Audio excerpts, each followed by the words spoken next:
오늘 예수님의 발자취 8번째 시간입니다. 오늘 본문에 나오는 가버나움에서 있었던 일을 중심으로 함께 말씀을 살펴보고 은혜를 나누겠습니다.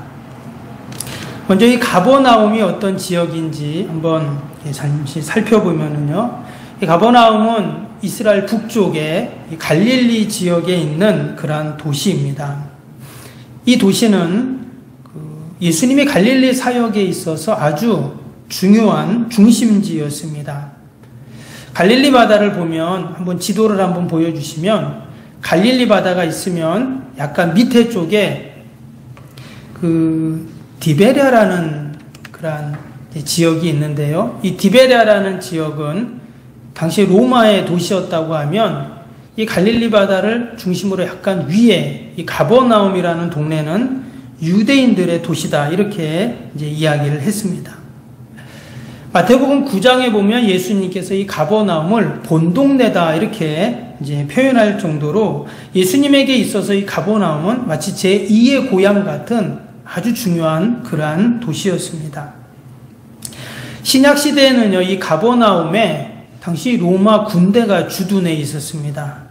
그 이유는 이 가버나움에 세관이 있었기 때문입니다. 여러분, 세관이 있다는 것은 사람들이 많이 모이는 곳이잖아요. 그래서 어떤 기록을 보면 이 가버나움이라는 지역을 북쪽에서 이제 남쪽으로 내려올 때, 그러니까 위에 시리아나 위에 있는 사람들이 예루살렘이나 아니면 더 저 밑에 아프리카까지 가려면 이 가버나움이라는 동네에 와서 쉬었다가 가는 그런 곳입니다. 동쪽에서 서쪽으로 갈 때도 마찬가지겠죠. 당연히 많은 사람들이 모이고 또 상업의 중심지가 됩니다. 그래서 로마는 이곳에 세관을 세워놓고 지나가는 사람들에게 세금을 걷게 됩니다.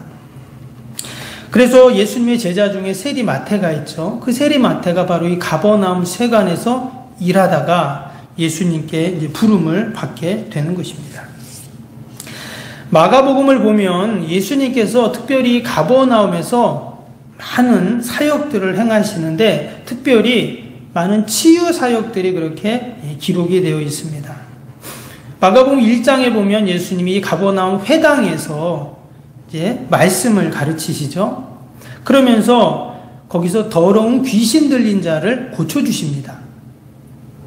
또한 그 회당에서 나오셔서 그 근처에 베드로의 집이 있었는데 그 베드로의 집에 베드로 장모님이 열병을 앓고 있었는데 그를 고쳐주는 내용이 또 마가복음 1장에 보면 나오게 됩니다. 또 각종 병든 자들을 밤 늦게까지 예수님이 고쳐주셨다 하는 또 기록도 나오고요. 2장으로 넘어가면 오늘 함께 읽었던 본문에 그 중풍병자가 고침받는 그 내용이 나오죠. 또 3장에 보면 손 마른 자를 고쳐주시는 내용이 나오고요. 5장에 보면 회당장 야이로의 딸을 고쳐주시고 또 12의 혈루병으로 고통당하던 여인을 고쳐주시고 또 누가복음 7장에 보면 백부장의 딸을 고쳐주시고 그래서 거기 로마의 주둔군이 있었다 그랬잖아요. 그래서 그 주둔군의 장군이죠. 백부장을 또 그 딸을 고쳐주는 이러한 일들이 바로 이 가버나움에서 있었습니다. 그래서 지금도 이 가버나움은 많은 순례객들이 그렇게 가는 곳인데요. 베드로의 집터와 또 베드로 기념교회가 지금은 세워져 있습니다. 오늘 함께 읽었던 마가복음 2장 1절에서 12절까지 이 가버나움에서 있었던 예수님의 치유 사건 중에서 아주 유명한 바로 그 중풍병자를 고쳐 주시는 그런 사건인데요. 이 본문 말씀을 통해서 하나님이 우리에게 주시는 귀한 영적인 교훈 또 은혜를 함께 나누려고 합니다. 첫 번째로 오늘 중풍병자가 자신의 병을 고침받고 또 자신의 힘으로 해결할 수 없는 문제를 지금 해결을 받게 되었는데 어떻게 이것이 가능했는가? 첫 번째로 그가 예수님 앞에 나왔다라는 것이죠. 오늘 1절 2절 말씀을 다시 한번 보시면 1절 2절입니다.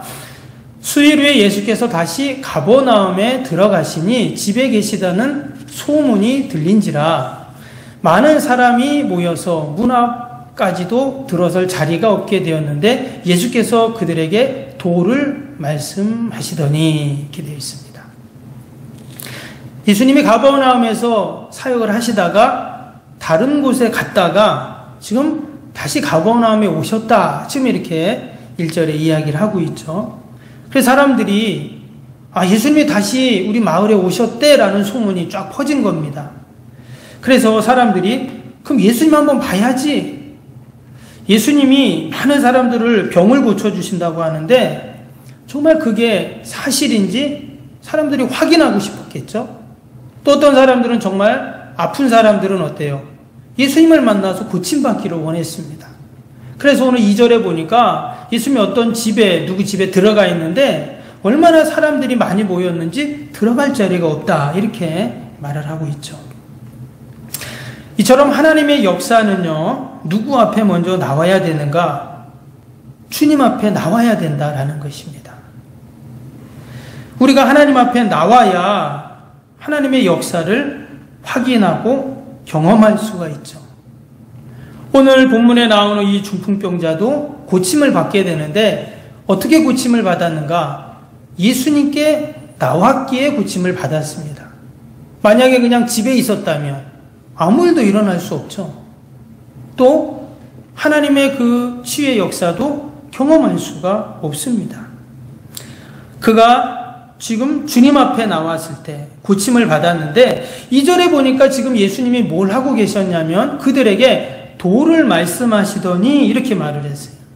도를 말씀하셨다. 바로 하나님의 말씀을 전하고 계셨던 것이죠. 그래서 지금 예수님께서 하신 일, 사역은 뭐냐면 말씀을 전하는 일이었습니다.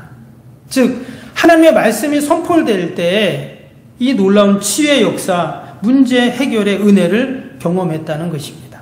할렐루야. 이처럼 하나님의 역사는 언제 이루어집니까? 하나님의 말씀이 선포될 때 거기에 하나님의 역사가 이루어집니다.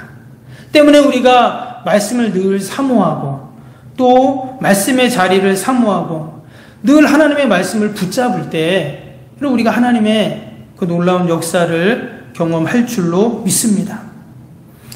하나님의 말씀은 단순히 듣기 좋은 강연을 듣는 것이 아니죠. 때로는 우리가 지식적인 측면에서 말씀을 들어야 할 때도 있습니다. 왜? 말씀을 알아야 되니까. 그러나 하나님의 말씀에는 생명력이 있다고 하셨습니다. 그래서 우리가 말씀을 읽고 또 듣고 그 말씀을 내가 간직할 때 어떤 일이 일어나는가? 생명의 역사가 일어난다는 거예요. 오늘 중풍병자가 그냥 집에 있었다면, 말씀의 자리에 나오지 않았다면 아무 일도 일어나지 않습니다. 그러나 그가 하나님 앞에 나왔을 때, 말씀을 듣는 자리에 나왔을 때, 말씀 앞에 나왔을 때 여러분 이런 역사가 있었는 줄로 믿습니다. 이어지는 3절 4절 보겠습니다. 3절 4절 사람들이 한 중풍병자를 4사람에게 메워가지고 예수께로 올세 무리들 때문에 예수께 데려갈 수 없으므로 그 계신 곳에 지붕을 뜯어 구멍을 내고 중풍병자가 누운 상을 달아 내리니 했습니다. 지금 사람들이 이 중풍병자를 데리고 예수님께 왔다 이렇게 말했죠.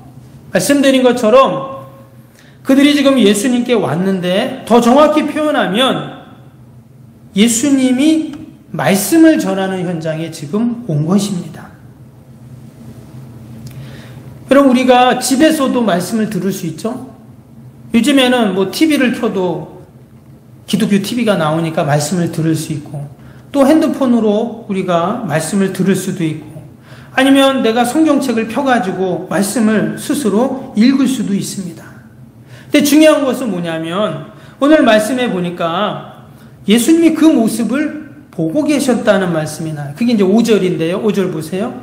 5절 보면 예수께서 그들의 믿음을 보시고 중풍병자에게 이르시되 작은 자야 내 죄 사함을 받았느니라 하시니 지금 예수님께 데리고 이제 중풍병자를 데리고 왔는데 그 데리고 온 사람들의 믿음을 보셨다 이렇게 말씀합니다.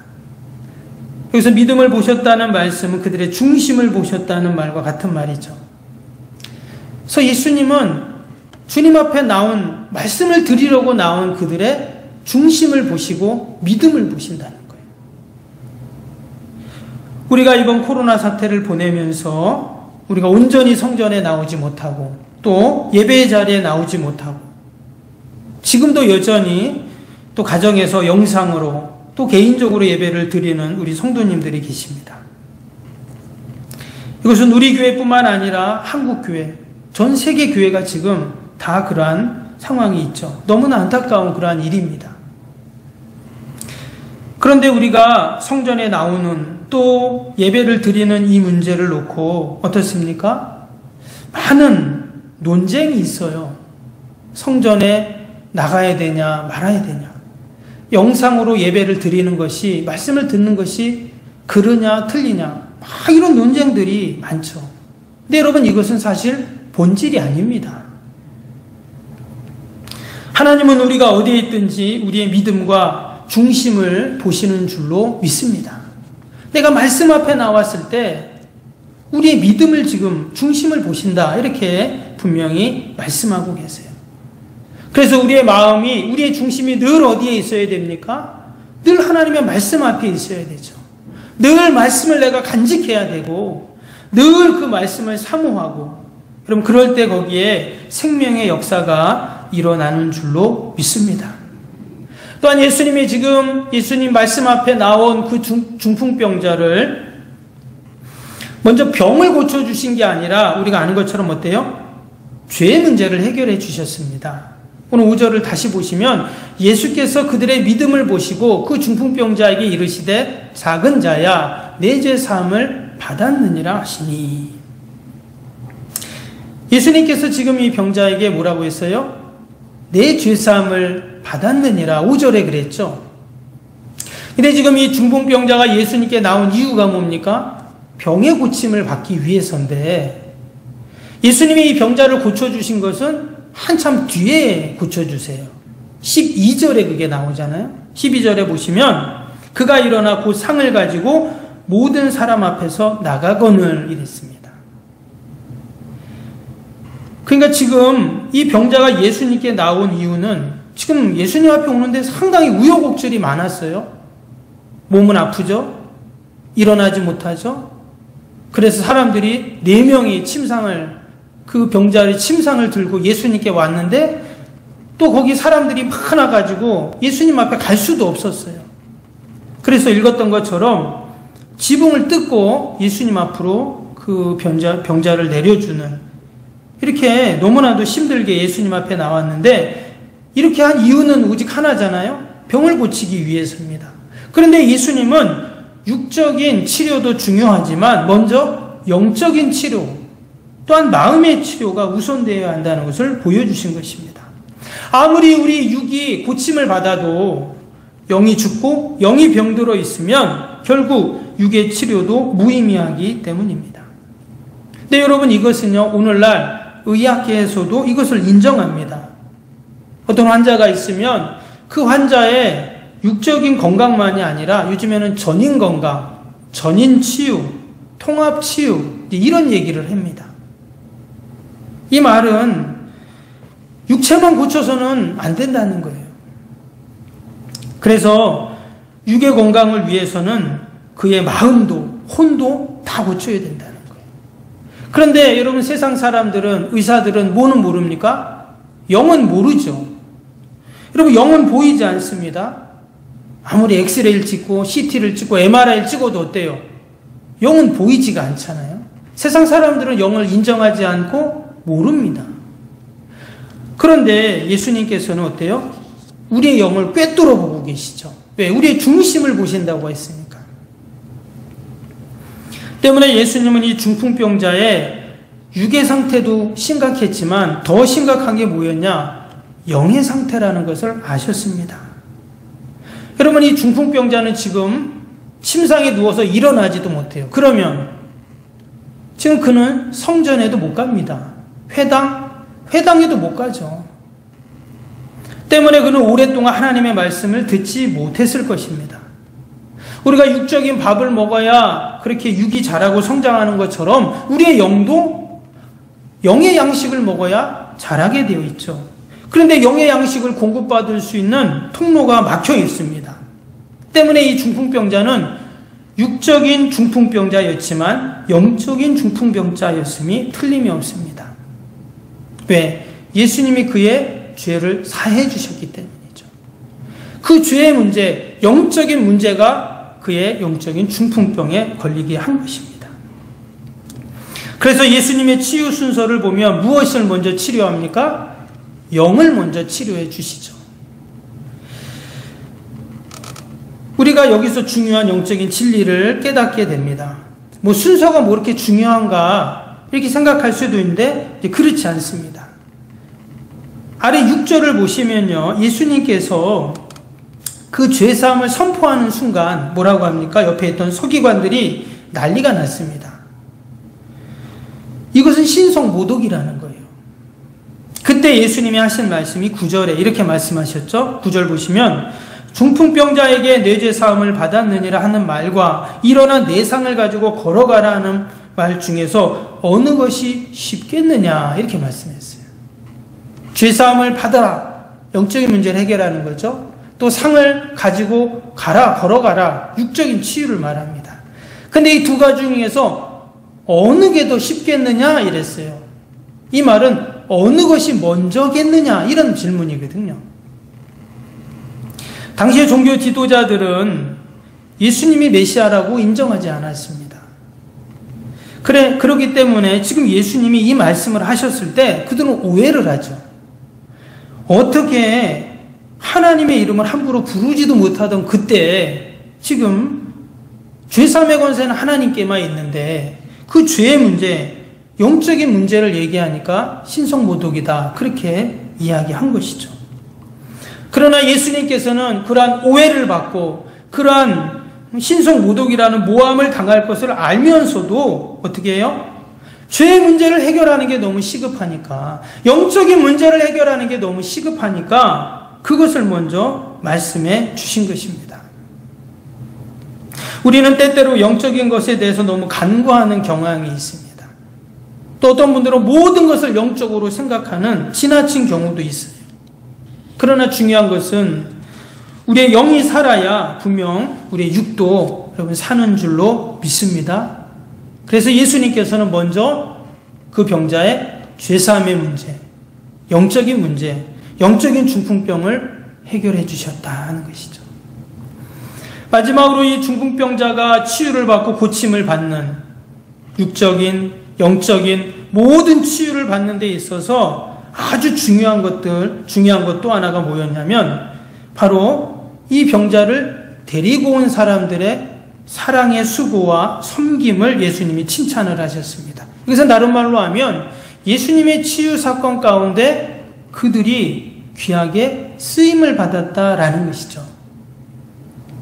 오늘 3절 4절을 다시 한번 봅니다. 3절 4절 보시면 사람들이 한 중풍병자를 네 사람에게 메어가지고 예수께로 올세 무리들 때문에 예수께 데려갈 수 없으므로 그 계신 곳에 지붕을 뜯어 구멍을 내고 중풍병자가 누운 상을 달아 내리니 했습니다. 지금 한 명의 병자를 4명이 지금 침상째 메어가지고 왔다 했어요. 여러분, 중풍병이라는 것은 상당한 중병이죠. 예나 지금이나 마찬가지입니다. 신체의 일부나 아니면 몸 전체가 마비돼서 움직일 수 없는 그러한 질병입니다. 누군가가 도와줘야 돼요.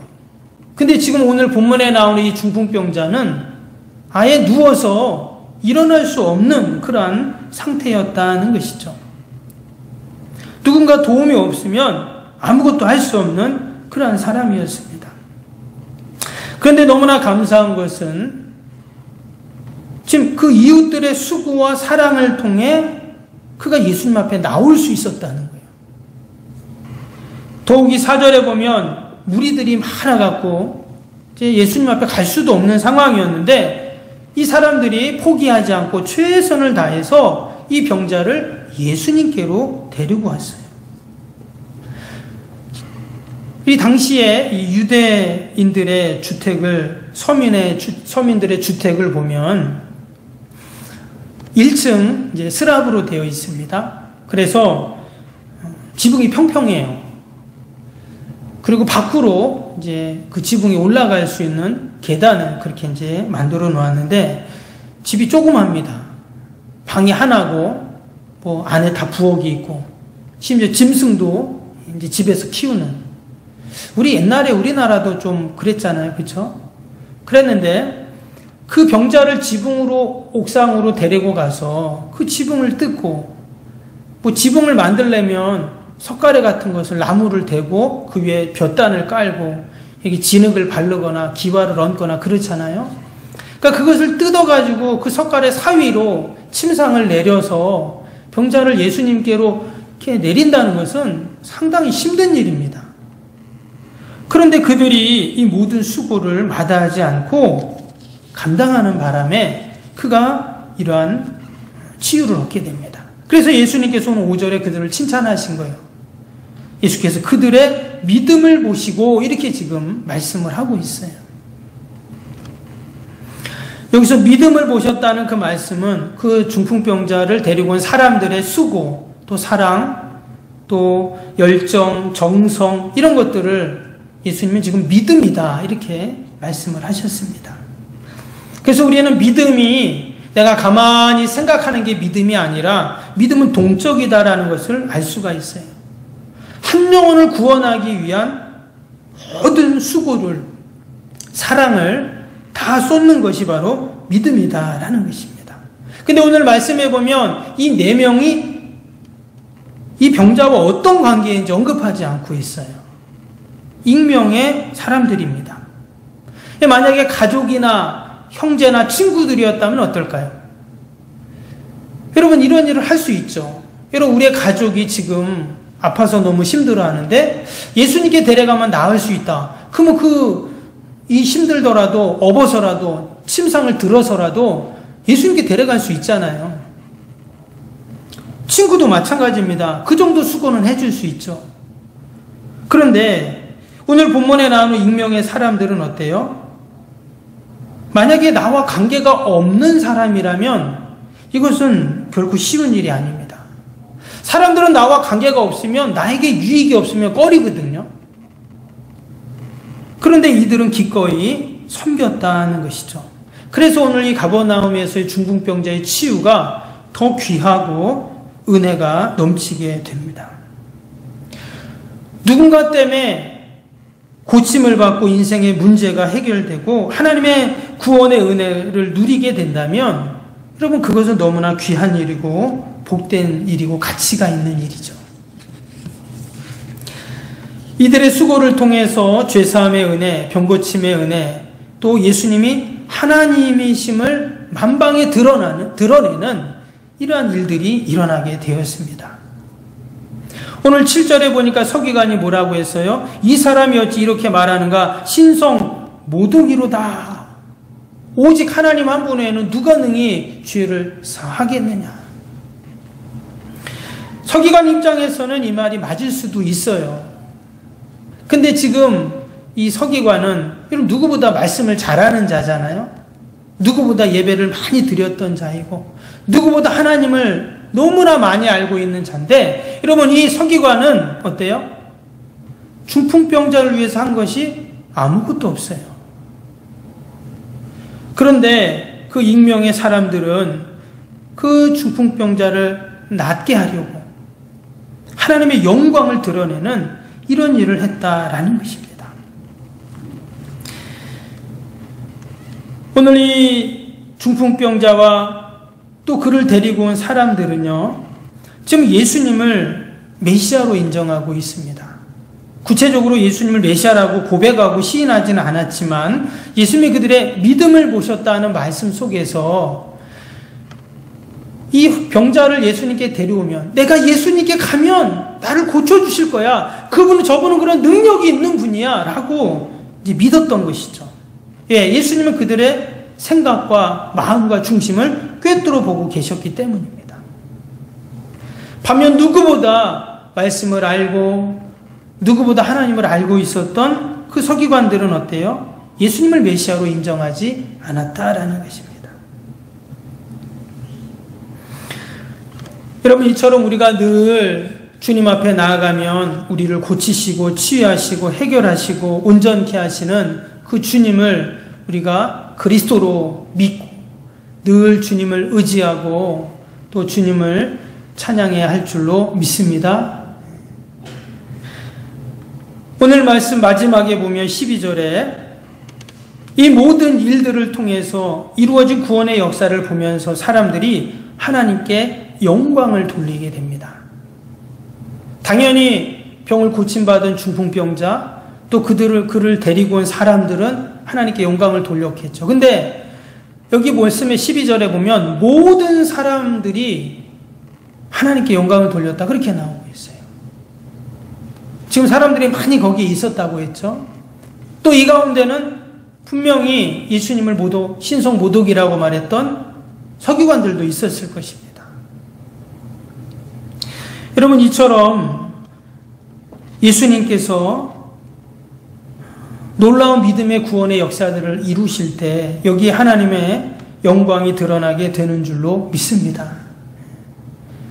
우리가 믿음으로 하나님 앞에 맡겨진 사명들을 감당하고 우리가 늘 하나님 앞에 말씀 앞에 나아가고 또 약속의 말씀을 붙잡고 반드시 하나님이 해결해 주신다는 그 믿음으로 우리가 승리할 때 이런 것이 바로 하나님의 영광을 드러내는 일인 줄로 믿습니다. 그러니까 약속의 말씀 꼭 붙잡고 이 가버나움에서 있었던 그 중풍병자를 예수님께 데려왔던 그 익명의 사람들처럼 또 믿음의 그 사람들처럼 우리들도 늘 하나님께 영광을 돌리는 저와 여러분이 되길 주님의 이름으로 축복합니다. 기도하겠습니다.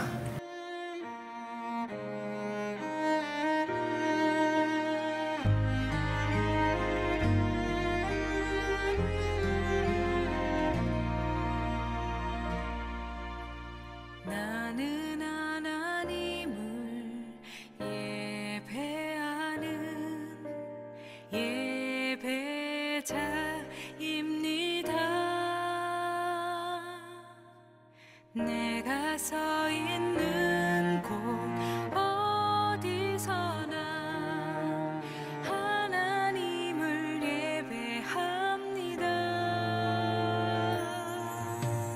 나는 하나님을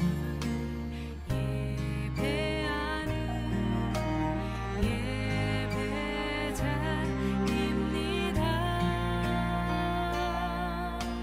내가 서 있는 곳 어디서나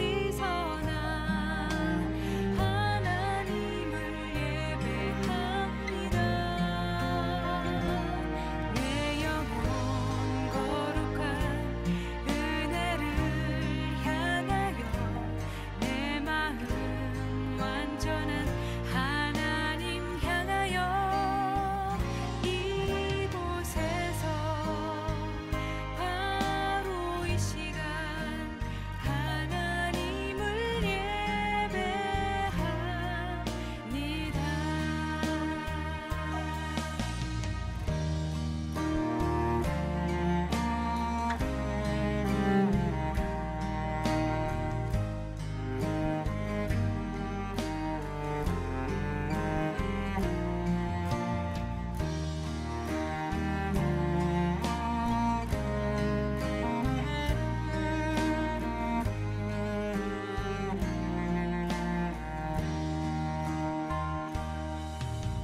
나는 하나님을 예배하는 예배자입니다.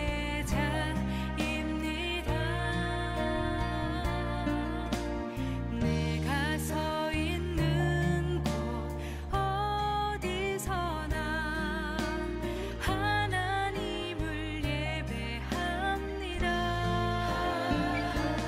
내 영혼 거룩한 은혜를 향하여 내 마음 완전한